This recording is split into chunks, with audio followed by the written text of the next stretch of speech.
vocês que acompanham Notícia para o Trabalho, e hoje é dia de a gente falar sobre diversidade. E já teve aqui com a gente uma vez Luiz Kalina, que trabalha com vários projetos de acessibilidade, e ele me falou de um projeto muito especial. A gente já conhece um pouquinho o Diálogo no Escuro, ele vai recapitular um pouco hoje para quem está chegando pela primeira vez, mas em especial me chamou a atenção um trabalho que ele está fazendo voltado para o idoso. Poucas vezes a gente ouve falar, né, sobre cultura e voltada para o nosso público idoso. Ainda mais que a gente está virando uma população de idosos, não é, Wellington? Bom dia! É isso mesmo, né? Além da deficiência, que é um assunto que a gente aborda aqui com frequência, a questão da terceira idade, dos idosos, é algo que também não pode ser deixado de lado. Não pode deixar de lado. Luiz, bem-vindo mais uma vez aqui ao Notícia para o Trabalho. Um prazer estar aqui com vocês. E o Diálogo no Escuro continua com tudo? O Diálogo no Escuro, como exposição, nesse momento não está acontecendo aqui no Brasil. O que a gente tem é o workshop Diálogo no Escuro, que é voltado para grupos principalmente corporativos. A gente tem que fechar um grupo, a gente escurece uma sala onde o pessoal faz alguns exercícios que mexe principalmente com duas facetas, dois vieses. O primeiro é a parte de diversidade, inclusão, acessibilidade. Isso serve muito para a sensibilização de gestores, de executivos para a questão da pessoa com deficiência. Então você entra numa sala escura e tem que desempenhar determinadas atividades. Você vê que a pessoa consegue desempenhar a atividade. Isso para quem duvida da capacidade da pessoa com deficiência. E por outro lado também mexe com habilidades, soft skills. Então você no escuro, num grupo, tendo que realizar determinadas atividades, você precisa exercitar trabalho de equipe, liderança, comunicação, escuta ativa, uma série de habilidades que são necessárias no ambiente de trabalho, e que essa dificuldade adicional do escuro para nós que não estamos acostumados, não para o Wellington, mas para quem não está acostumado e entra, é um ambiente adverso, vamos dizer assim. Então você tem que superar uma dificuldade adicional para trabalhar. Então é muito poderoso como ferramenta. Parece que não, né? Mas imagina, uma pessoa que não tem esse hábito, de repente se vê numa situação dessa, além de tudo isso que você citou, né, que ela vai desenvolver, é a questão da segurança, porque não é fácil, né? Coisa como você fechar o olho por um minuto e pronto.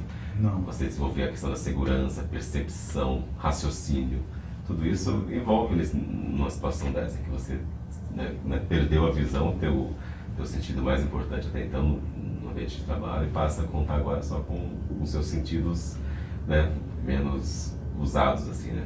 Exatamente, quer dizer, é um workshop que tem um conteúdo técnico e tem um conteúdo emocional também, de sensibilização muito forte.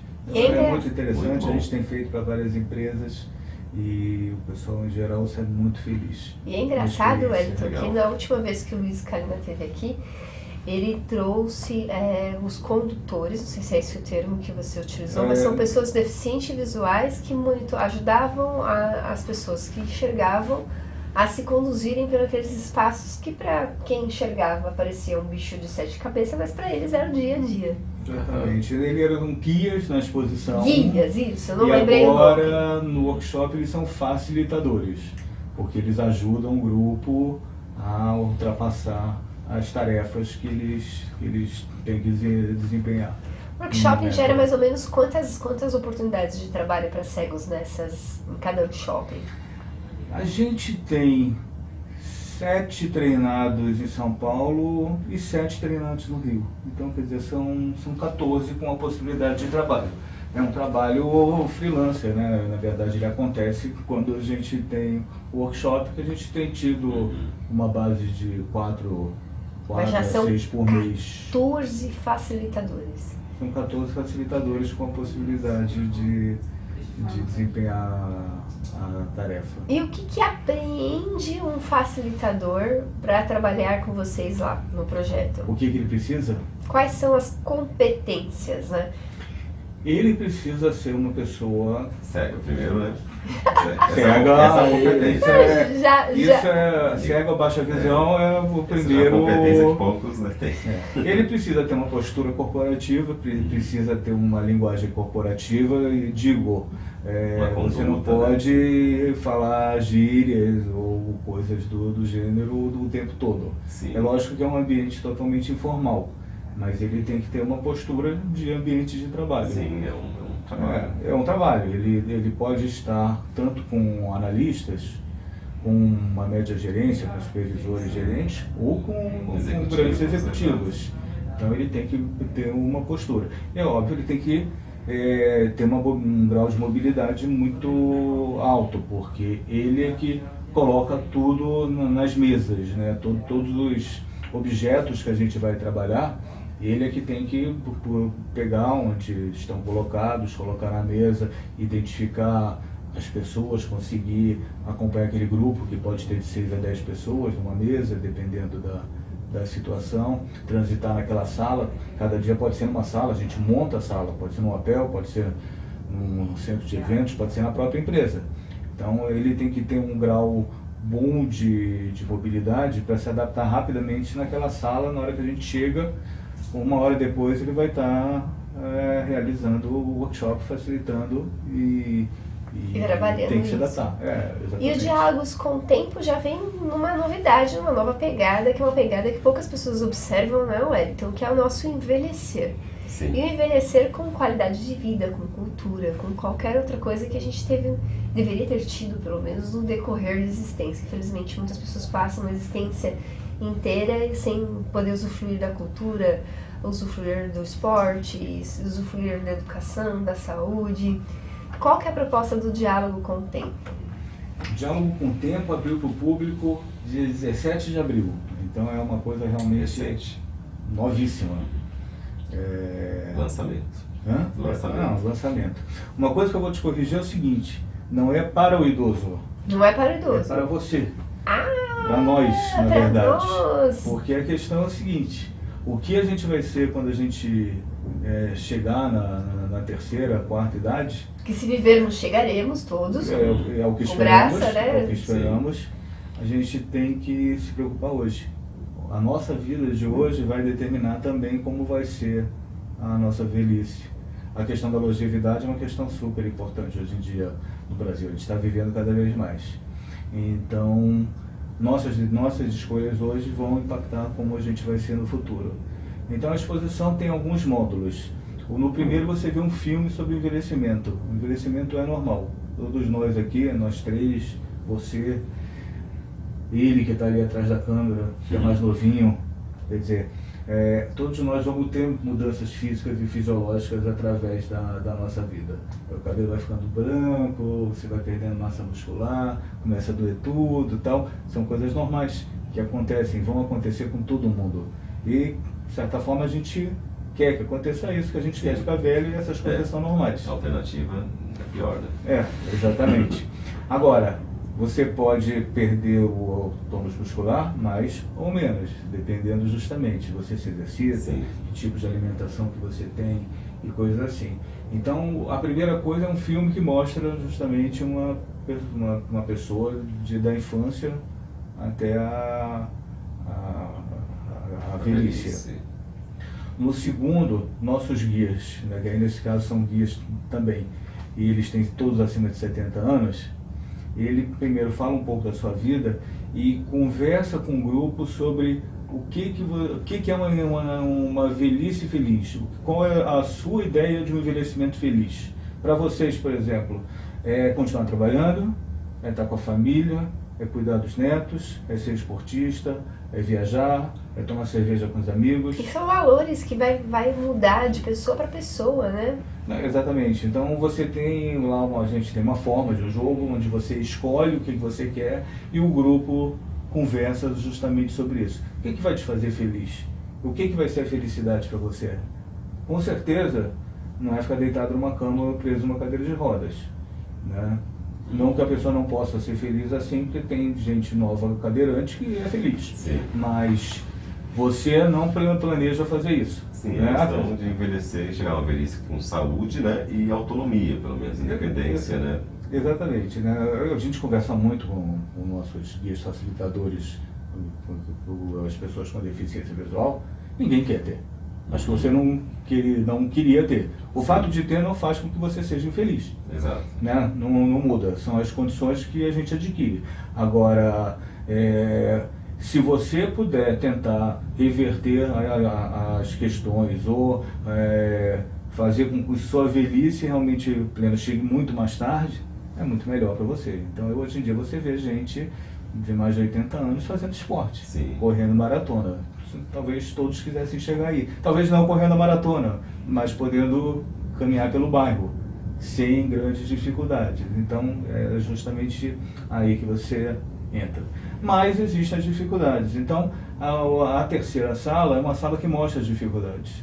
Dificuldade de visão, dificuldades no tato, dificuldade com caminhada, subir escada, coisas assim. Então, ela simula algumas situações do dia a dia, e aí a parte de experiência realmente, onde você sente essas dificuldades de uma forma lúdica e divertida. A pessoa que ainda não está idosa vai poder experimentar essa experiência. Você... Que maluco, tô curiosíssima. Na TV você simula doenças como glaucoma, degeneração macular, como uma espécie de um teste, um jogo, para você tentar enxergar com isso e entender o que são essas doenças. E esse diálogo estreou quando? 17 de abril. 17 de abril. Novíssimo. Novíssimo. É o 7º país do mundo, primeira vez na América Latina. Já passou pela Alemanha, Finlândia, Singapura, Israel e agora chegando no Brasil até outubro. Por onde ele passou, como estão sendo as reações das pessoas? A maioria são reações extremamente positivas porque porque se aborda um tema que não é tão falado assim. Hoje em dia se fala muito sobre essa questão de envelhecimento, longevidade, previdência, enfim, assunto totalmente na moda. Agora, discussões propositivas e esse diálogo intergeracional, que é você sentar com o idoso e poder conversar com ele sobre as escolhas que ele fez e que estão desembocando agora, ele com 70, 80 anos trabalhando na exposição, é justamente uma oportunidade que não se tem todo dia. E todos esses dados também, essa questão da discussão do envelhecimento, esses testes. Você tem também uma sala com filmes e depoimentos, e a última sala são dados demográficos.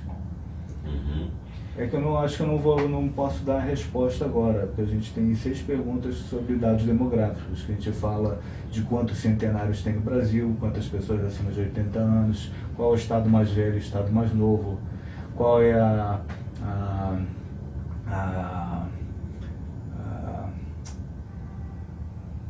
expectativa de vida do brasileiro. Em 1940 era de 45 anos, e agora está acima de 75. Ou Mudou seja, bastante. em 80 anos quase que dobrou, né? 80% a mais. Ou seja, antigamente a média do brasileiro morria antes de chegar na terceira idade. Hoje com vacinas e algum acesso à saúde, que ainda não é lá, essas coisas já melhorou bastante, significativamente. O que te passou pela cabeça quando você ouviu isso, Wellington? A questão do envelhecer. Você pensa muito sobre isso? Um pouco, sim, mas uma coisa que acontece mesmo, quando eu perdi a visão, né, eu me deparei com todo esse mundo, né, novo, assim, de dificuldade, de acessibilidade e tudo, aí foi uma coisa que eu percebi. As coisas são feitas, geralmente, por pessoas novas e sem deficiências, e eles fazem isso pensando na utilização normal de uma pessoa nessa condição, né? Exatamente. E aí o que acontece? Quando você constrói uma calçada, uma escada, você está pensando ali, você subindo no jovem, você não pensa num deficiente, dificilmente pensa. Mas assim, vai além, você não pensa nem em você lá no amanhã, porque amanhã é você que não vai ter condições, às vezes, de levantar uma perna para subir um degrau mais alto, e vai precisar de uma arquitetura projetada para todos, né? E assim, então assim, a questão da deficiência ela está muito relacionada também com a velhice, exatamente nessa questão. As pessoas que fazem hoje, que acontecem, falta a elas essa sensibilidade, esse contato com essa realidade, que é o que você propõe com esse novo trabalho. do diálogo com o tempo, né? Diálogo com o tempo. Exato, é esse contato, essa imersão, para que as pessoas entendam, peraí, é uma realidade, quer dizer, hoje eu não vivo essa realidade, mas não é que amanhã eu vou ficar deficiente, vou ficar cego, não, amanhã eu vou ficar velho, amanhã eu vou precisar de tudo isso, né? Isso é muito legal. O que eu digo que tem uma grande diferença entre o diálogo no escuro e o diálogo com o tempo é o seguinte: pouca gente, pelas pesquisas, já conviveu com pessoas com deficiência visual. Então, no diálogo no escuro, é uma oportunidade justamente de você ter contato com essas pessoas, Sim. com o outro, e poder entender como é a vida do outro. E a gente sabe que preconceito é quebrado com a experiência e com a convivência, Exatamente. Com o conhecimento. São as ferramentas para quebrar o preconceito. Foi o que aconteceu comigo. Eu perdi a visão num acidente aos 20 anos, até então nunca tinha tido contato com cego.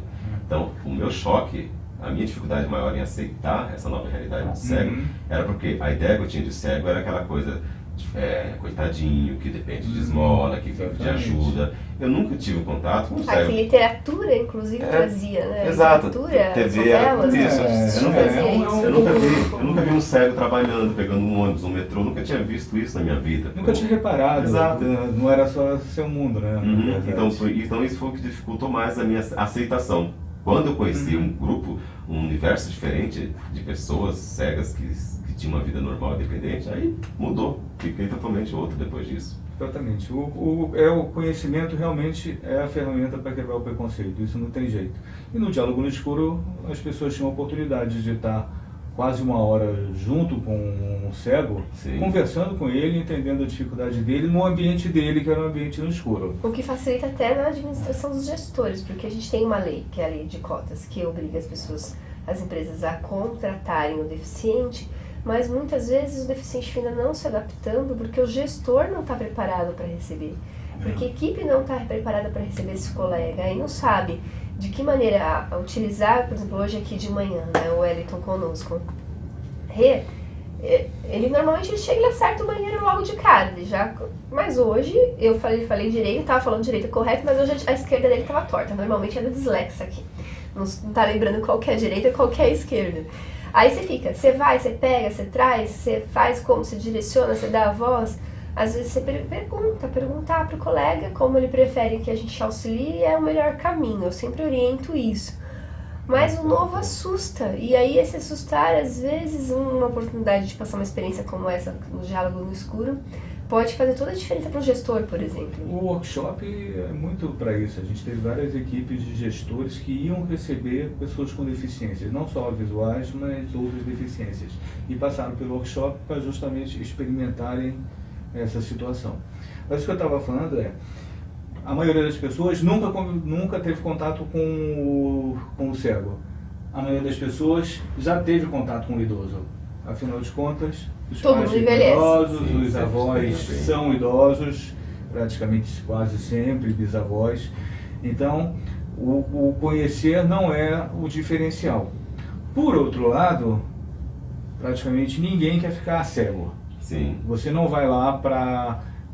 Como vai ser quando eu ficar? Você espera que você não fique, né? Essa é a questão. E no diálogo com o tempo, a maioria das pessoas quer ficar idosa, né? A gente estava falando alguns minutos atrás, né? Então, são as diferenças que tem, né? Uma, você estimula o conhecimento, a troca com o outro, mas sobre um assunto que não é uma coisa que você gostaria que acontecesse com você. Sim. Aqui é exatamente o inverso. Apesar de você já conhecer, você vai discutir alguma coisa, você vai discutir um assunto que te interessa no futuro, porque sim, você quer virar um idoso trabalhando e na boa qualidade de vida. Namorando e fazendo tudo mais. Mas vocês acreditam que os 20 minutos voou? Então tem que dar a parte de serviço. O diálogo com o tempo está acontecendo na Unibis Cultural. A produção é da Calina Projetos, que é a minha empresa. A apresentação é do Bradesco. A gente conta com a apresentação do Ministério da Cultura e Secretaria do Estado da Cultura de São Paulo, através das leis de incentivo à cultura, que o pessoal tanto fala mal, mas que são importantíssimas para iniciativas como essa. Sem elas a gente não conseguiria fazer de jeito nenhum. né? Então o Bradesco Seguros é patrocinador, junto com a Cateno, White Martins, Fundo Verde, Droga Raia, Drogazil, e os patrocinadores são importantíssimos. E aí ele funciona de segunda a sábado, de 10h30 às 5h30 da tarde, é o último grupo que entra. Os ingressos estão à venda no Ingresso Rápido. Pode dar uma pesquisada na página unipescultural.org.br ou ver o nosso Facebook, Kalina Projetos, ou até o Facebook do Diálogo no Escuro, que também o Diálogo no Escuro fala do irmão mais novo, que é o Diálogo com o Tempo. Kalina Projeto. Kalina Projetos. Projetos. É o nosso Facebook. Página no Facebook. Lá a gente já tem post com algumas fotos, algumas informações onde comprar ingresso, enfim, essas informações necessárias para que todos possam ir e conhecer o Diálogo. E vai até quando? Não tem? Outubro. Até outubro. É. Então tem um tempo legal para conhecer. Mas quem deixa para a Mas última quanto hora antes muitas aí, vezes quanto antes acaba melhor. não indo. Até foi um assunto curioso. Uma semana depois que acabou o Diálogo no Escuro, acho que foi no Rio. Aqui em São Paulo ficou 1 ano e meio e no Rio foram 10 meses. Uma semana depois a pessoa entra em contato com um e-mail brava. Pô, eu tinha um convite e não fui e acabou. Acabou. Por 10 meses você não foi Tudo tem e prazo. acabou. Luiz, a gente agradece sua participação aqui. Wellington, como é que faz para contratar a tua empresa, para quem quiser também fazer a diferença através da massagem?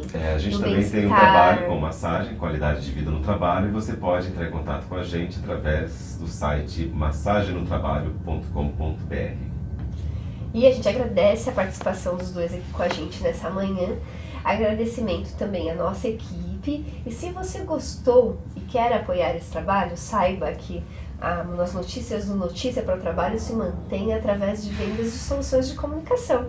Como é que será que está a sua comunicação? Você está satisfeito com ela? Você tem necessidade de trabalhar a sua imagem? A Loira aqui é especialista em construções de imagens de sucesso. Você gosta de sair em fotografia? Sabe qual o seu melhor ângulo? Quer se empoderar dele? Quer conhecer as técnicas para sair melhor numa foto com ou sem Regina Ramalho? Entre em contato através do telefone 11 São Paulo 993 87 3713 993 87 3713. Também, se você quiser participar de um treinamento para aprender a ser garoto propaganda do seu produto ou serviço, é uma outra solução, Wellington, que a gente tem aqui no Notícia. Demais, agradecimento a Deus Pai Todo-Poderoso, que a gente possa continuar à frente dessa ferramenta de comunicação, levando a informação, como Kalina disse, que ajuda na transformação da sociedade. Tchau! Tchau, tchau. Tchau.